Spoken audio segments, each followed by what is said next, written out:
திருவள்ளூர் மாவட்டம் ஆவடி பட்டாபுரமை சேர்ந்தவங்க தான் சிவன் நாயர் பிரசன்னகுமார் தம்பதி. இந்த சிவன் நாயர் வந்து இராணுவத்தில் பணியாற்றி ஓய்வு பெற்றவர். இப்போ வந்து தற்போது வீட்டில் வந்து சித்த மருத்துவ சாலையை நடத்திட்டு வராரு. இவங்களோட மனைவி பிரசன்னகுமாரி வந்து மத்திய அரசு ஸ்கூலில் வந்து பணியாற்றிட்டு இருக்காங்க.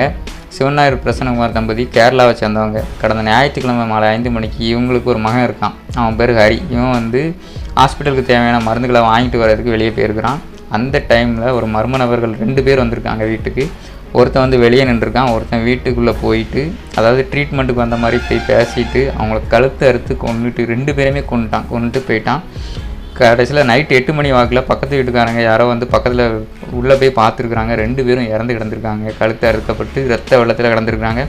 உடனே போலீஸ்க்கு தகவல் தெரிவிக்கிறாங்க. போலீஸ்காரங்க வந்து இவங்க உடலை மீட்டு போஸ்ட்மார்ட்டத்துக்கு அனுப்புகிறாங்க. அங்கே வந்து மோப்பநாயி இந்த மாதிரி நிறைய மோப்பநாயி மூலமாக விசாரணை நடத்துகிறாங்க. அங்கே ஒரு செல்ஃபோனையும் கண்டுபிடிக்காங்க. அந்த செல்ஃபோனு டவரை ரீச் பண்ணதில் அது வந்து மகேஷோடது அப்படிங்கிற மாதிரி கண்டுபிடிக்கிறாங்க.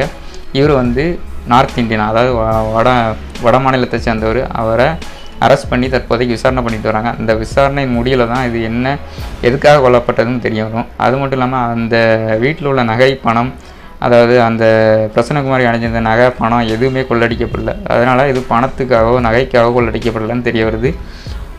பட் ஆனால் எதுக்காக கொலை பண்ணாங்க, எதுவும் வேறு எதுவும் முன்விரோதமா இல்லை வேறு எதுவும் காரணமா, குடும்ப தகராறா அப்படிங்கிறது இந்த மகேஷை விசாரித்தா தெரிய வரும் அப்படின்னு நான் நம்புகிறோம். ஸோ இவ்வளோதான் அந்த சம்பவம் மக்களே. 2 பேரை ஒரு மெயினான ஏரியாவில் வெட்டி கொண்டிருக்கிறாங்க. ஸோ வந்து தினம் ஒரு கொள்ளை வழக்கு வந்துட்டு தான் இருக்குது, சம்பவம் நடந்துட்டு தான் இருக்குது. இதெல்லாம் தடுக்கிறதுக்கு காவல்துறை வந்து கடுமையான நடவடிக்கை எடுக்கணும். அவங்க தண்டனை வந்து கடுமையாக்கப்படணும், சட்டங்கள் கடுமையாக்கப்படணும் தான் நான் நினைக்கிறேன். நீங்கள் என்ன நினைக்கிறீங்க? கமெண்டில் சொல்லுங்கள். மீண்டும் மற்றும் ஒரு சம்பவத்தை சந்திக்கலாம். And then bye, take care.